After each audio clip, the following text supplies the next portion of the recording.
historias de Castilla y León, historias muy nuestras. Profesora Álvarez, Izaskun Álvarez, muy buenas tardes desde Salamanca. Hola, buenas tardes, Cristina. Yo quiero una portada como esa de Isabel Presley, seguro que me dejan mejor. A tamaño real, ¿no? A tamaño real. Bienvenida. Buenas tardes. Gracias por tu sentido del humor, de verdad, Izaskun. Vamos con Torquemada, con una historia de Castilla y León envuelta en leyenda negra y que seguro tú vas a matizarnos y a explicar muy bien. ¿Por qué nace la Inquisición, Izaskun? Bueno, la Inquisición, el Santo Oficio, el Consejo de la Inquisición, esa institución tan temida, van a nacer por algo muy simple, que es luchar contra la herejía y sobre todo luchar contra las prácticas que los judíos conversos seguían haciendo en sus casas, a pesar de estar bautizados. Seguían haciendo prácticas y siguiendo la religión judía, ¿no? Se convirtieron, Izaskun, se convirtieron un poco de mentirijillas.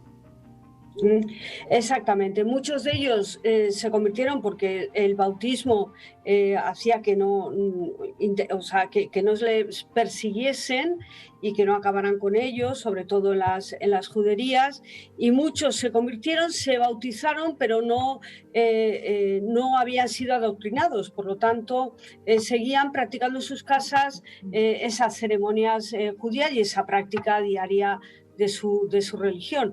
Y entonces esa fue la razón por la que se instituye esta institución, extraordinaria institución, porque la arquitectura del Santo Oficio es interesantísima para los historiadores. Y bueno, los reyes católicos que necesitan un Estado y un Estado bajo una religión, pues bueno, inauguran esta institución independiente de la Inquisición que años antes se había fundado y que existía y que el pontificado y que los papas habían inaugurado. La primera Inquisición que tenemos es la Inquisición que funda Gregorio IX, el Papa Gregorio IX, en el año 1233. Pero el primer objetivo es luchar contra estas prácticas de los judíos conversos o criptojudíos. Posteriormente se va a extender... Perdona, Izaskun. Entonces se funda esta institución, la Inquisición, en 1233, como dices, pero ¿por orden del Papa o por orden de los Reyes Católicos? No, primero se funda una Inquisición, es decir, el Papa en el año, bueno, ya en el siglo XII tenemos una Inquisición, una primera Inquisición, que es la que va a fundar Lucio III, el Papa Lucio III, luego una pontifical creada en 1233, pero no será hasta 1478 cuando los Reyes Católicos, el Papa Sisto IV les permite fundar una Inquisición, pero bajo las órdenes directas de la monarquía, es decir, de los Reyes Católicos, independiente del papado. De esa manera los Reyes Católicos tenían un control sobre la persecución de estos judíos conversos. Es decir, les dan plena autonomía para la lucha contra los delitos de la fe. Totalmente al margen del pontificado. Eso es lo que quería dejar claro. Esto ocurre además siglos atrás, ya en el reinado de los Reyes Católicos, en esa primera ocasión, 1478. Lo vamos a dejar aquí momentáneamente, Izaskun, porque, como bien sabes, vamos a dar paso a nuestra compañera que va a hablarnos de Torquemada, que por otro lado está muy unido a nuestra tierra, a Castilla y León. Y ahora retomamos. Marta, te iba a llamar Esther. Esther, buenas tardes de nuevo, adelante.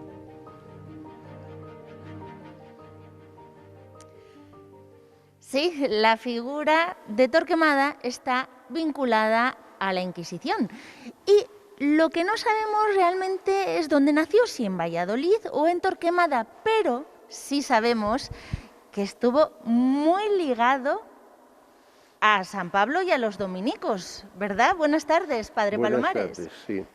Así es, él toma el hábito aquí, donde había sido su tío, el personaje más importante de los Torquemadas, el cardenal Juan de Torquemada, donde había sido prior y conventual, y que es el que edifica la capilla mayor de esta iglesia. En realidad, este centro se debe al cardenal Juan de Torquemada.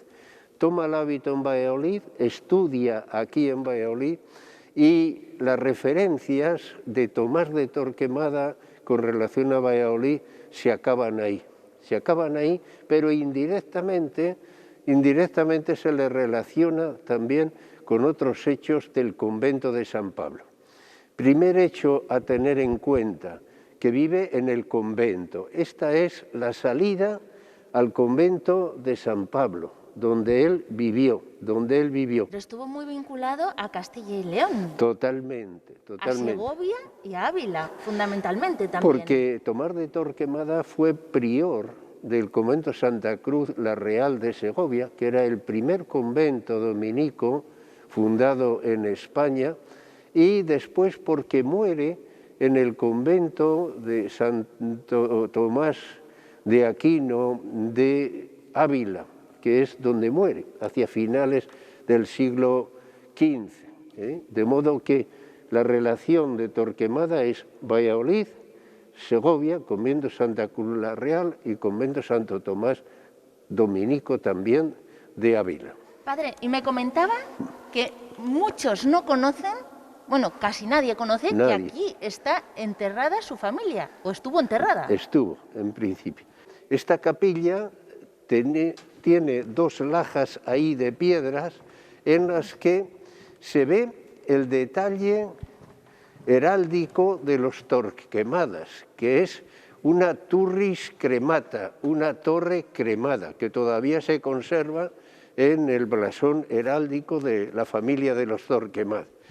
Esto ocasiona, esta cesión de esta capilla, la molestia de los familiares de los Torquemadas, entre ellos del padre Tomás de Torquemada, y trasladan sus restos y sobre todo, fundamentalmente, se convierten en benefactores del convento de Ávila. Y para terminar, ¿qué más, antes de que enlacemos con nuestra historiadora, qué más podemos destacar de la figura de Tomás de Torquemada respecto a la Inquisición, incluso a ser confesor de Isabel la Católica? Sí, efectivamente, yo creo que la figura de Tomás de Torquemada es una figura muy envuelta por la leyenda. Primero, está opacado, está ocultado por su tío, el cardenal, que muchas veces se les confunde, el cardenal Juan de Torquemada con fray Tomás de Torquemada, su sobrino. Desde ese punto de vista, en Tomás de Torquemada lo que más resalta es la leyenda, muchas leyendas enlazadas con la leyenda negra, en una interpretación que no siempre es exacta de lo que es el Tribunal de la Inquisición, en la que él interviene en el comienzo y además como primer inquisidor general del reino en ese momento. Pues vamos a ver qué nos puede ampliar nuestra historiadora Izaskun. Gracias, Esther. Pues nos vamos directamente después de esta información a ti, Izaskun, por alusiones. Bueno, a ver, desde luego que la figura de la Inquisición y el Santo Oficio está rodeada de un halo de romanticismo y también un halo cinematográfico. Siempre se pinta la Inquisición o se le asocia, identifica con tormentos, con hogueras, con quemar a los herejes. Y bueno, para los historiadores el Santo Oficio es mucho más que eso, incluso mucho más que la leyenda negra, que como sabemos es una polémica que difunden muchos divulgadores de la historia, tanto de ideología de izquierdas como de derechas. Y bueno, para nosotros al día de hoy no es una línea de investigación prioritaria, es algo más dentro de nuestro pasado. Hay que decir que la Santa Inquisición Cristina no solo se dedica a combatir a los judíos conversos y a los criptojudíos, sino que durante mucho tiempo, porque la Inquisición, como ya hemos dicho, se funda con los Reyes Católicos, pero acaba sus días, y esto hay que remarcarlo, con la regencia de María Cristina, es decir, en el siglo XIX. La Inquisición permanece vigente durante más de 3 siglos y medio, es muchísimo tiempo, ¿no? La Constitución de 1812 intentó abolir la Inquisición. Posteriormente, Fernando VII, bueno, pues no se llegó a abolir.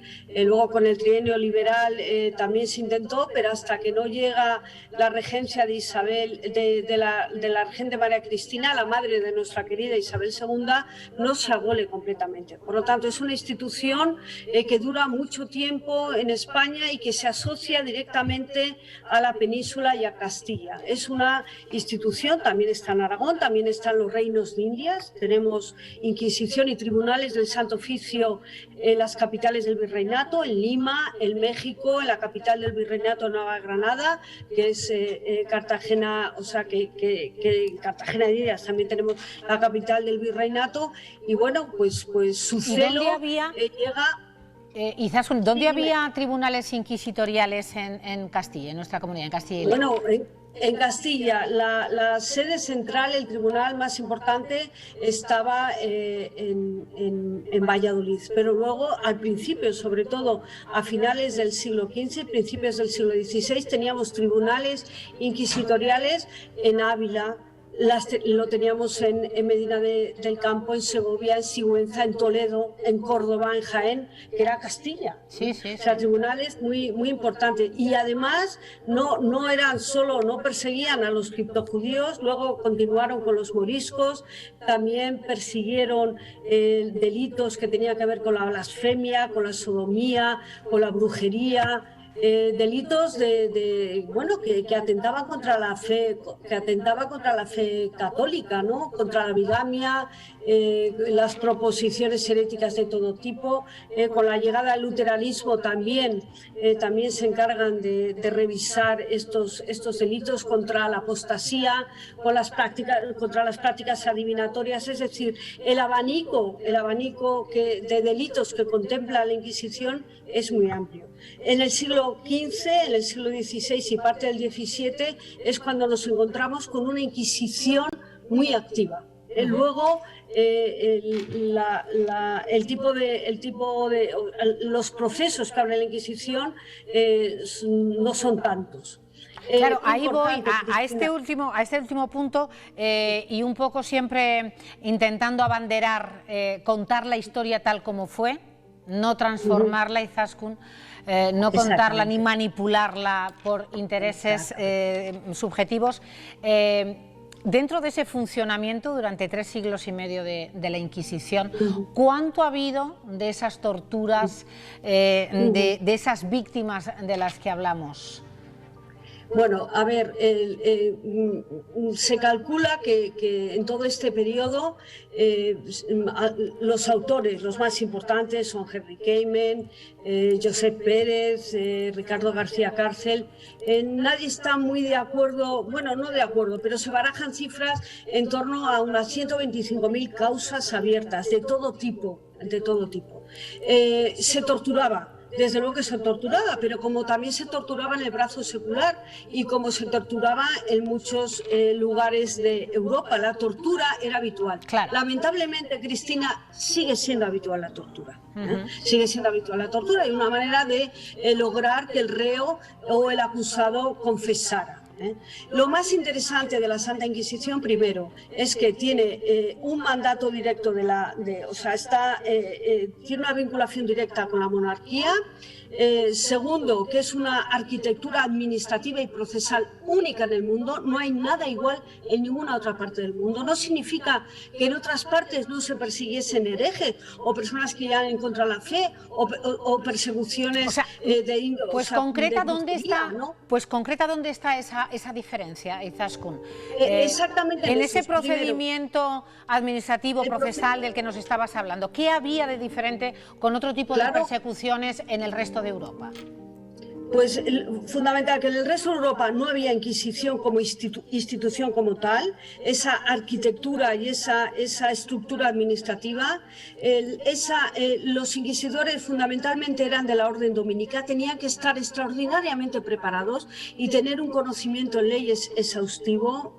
Pasaban, la gran mayoría de los dominicos pasaban por la universidad, estaban muy bien preparados y, por ejemplo, Tomás de Torquemada, que tiene encima toda esa leyenda negra, ¿no?, que siempre lo pintamos de algo así como un horror torturador, fue un hombre que hizo todo un corpus y un reglamento para llevar todo el proceso inquisitorial, todo lo que tuviese que ver con la acusación, con los testigos, con el contrastar. Veíamos ahí datos, una ilustración. Veíamos una ilustración del tipo de juicios, ¿no?, que se practicaban en la Inquisición. Bueno, pues yo creo que nos has aclarado mucho, nos has refrescado la memoria de nuestra historia, pero sin manipulaciones, tal y como ocurrió, y te lo agradecemos. Pero muy importante, solo decirte, Cristina, que el Archivo Histórico Nacional cuenta con toda la documentación que tenemos sobre el Santo Oficio del Consejo de la Inquisición, y la tenemos guardada y abierta para todos aquellos investigadores que quieran escribir sobre la Inquisición. Muchísimas gracias, Cristina. Gracias a ti, como siempre, cada semana. Izaskun, nos vemos el próximo miércoles. Un abrazo grande. Gracias.